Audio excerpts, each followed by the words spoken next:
Ask Reddit by Dirtylittlesecrets. What is a dirty little secret about an industry that you have worked in, that people outside the industry really should know? Wash the top of your cans. Mice poop on those things all the time while they are in warehouse or transit.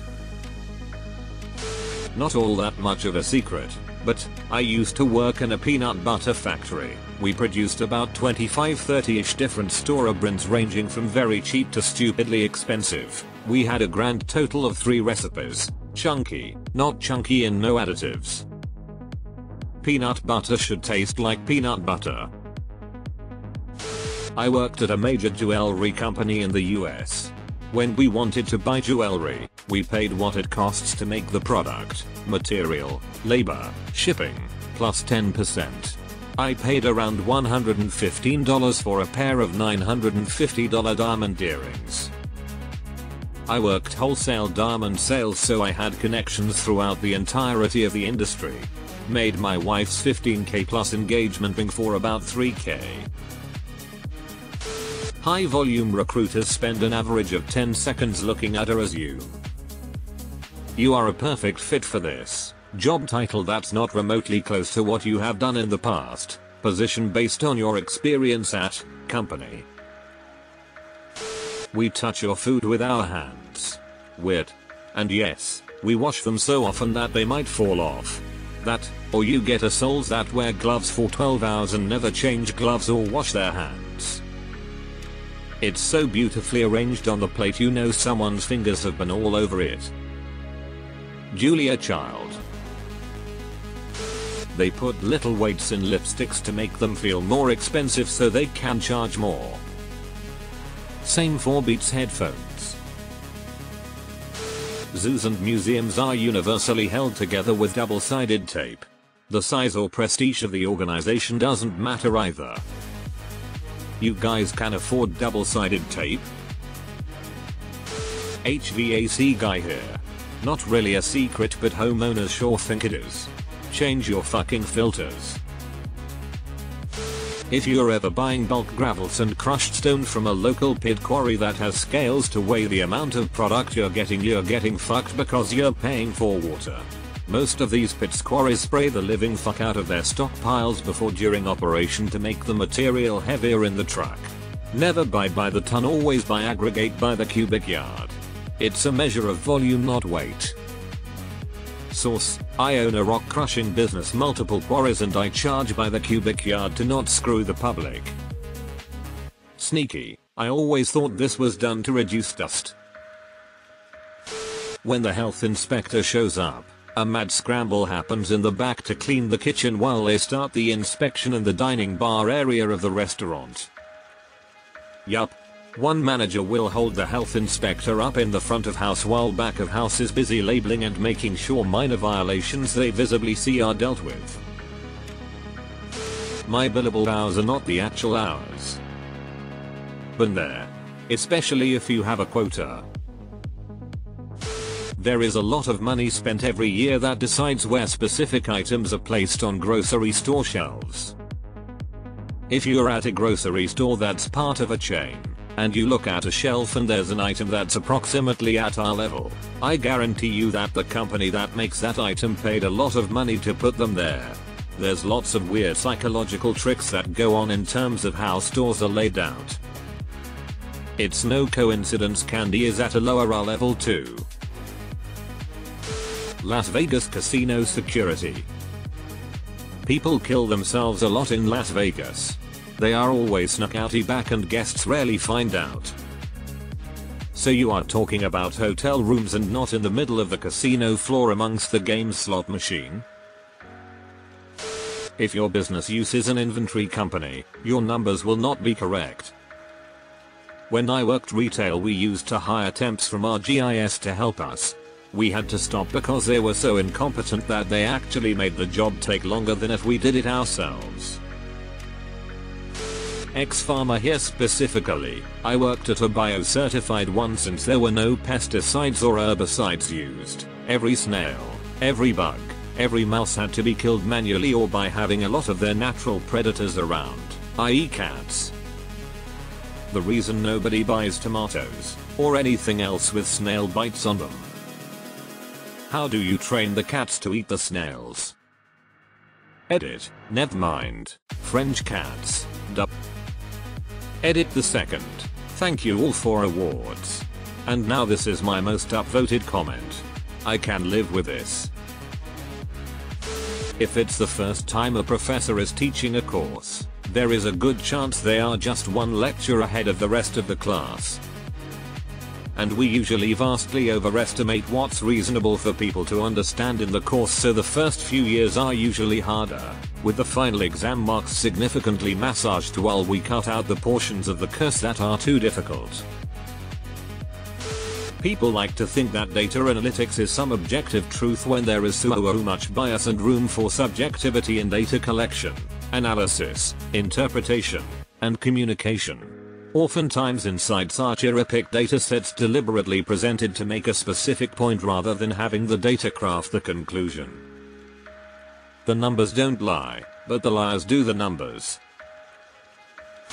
Aerospace has a phrase, get healthy in maintenance, underbid the contract to win to the work, then they overcharge on the maintenance activities. It's an investment strategy that pays well. Many aerospace sites have cash cows, long-term maintenance contracts that keep the money coming into the site. BTW, this is one of the reasons spend so much. I've worked as a contractor, weapons testing, and you could write and sop on the wasteful and unscrupulous tactics. Edit, great responses. I worked with artillery testing, tanks, in the AZ desert. Let's just say that we ate through tanks, trucks and ammo like popcorn. We bought a brand new $70 K4 Raptor, and blew it up with artillery. Locksmith here. We can get into any locked door within 30 seconds. All the posturing and bringing out our impressive toolkit and hammer drill is just showmanship to prolong the call out. 30 seconds flat. I'll never forget when my neighbor in London locked herself out. We waited for a locksmith to come over. He literally opened a car door, looked at the neighbor's front door from a distance for about 2 seconds, then pulled out a long bent rod, walked to the door, stuck it through the letterbox, maneuvered it around for a couple of seconds, and the door was open. He undid the bolt from the inside. 100 quid, 15 seconds of work. But you don't pay for the 15 seconds, you pay for the decade of practice required to do the job in 15 seconds. When you go somewhere that has novelty beer dispensers that you and a group can take to your table, just know they are incredibly difficult to clean thoroughly, and there's probably mold in there. Can confirm. Fucking hated those things on a closing shift as a bartender. Microsoft Excel runs the country. Microsoft Excel runs the entire global financial industry. A very popular local bagel shop bakery I worked at advertised all of our baked goods were homemade. Dozens of muffins, Danish, cinnamon rolls egged, and they were not, they all came from Cisco, frozen on sheets. Many customers would rave about the baked goods, saying they were the best they've had, God bless them. There was this little Italian restaurant in town that I loved growing up. I loved it so much that, when I was between jobs after high school, I got a job there. Those famous homemade cannolis that I loved so much came frozen in a big white box with Acme or some shit printed on the side. Oh, and they smoked in the kitchen. Wash all of your new clothes. A very high percent has been worn and returned. Always wash new clothes. You never know who or what manhandled them.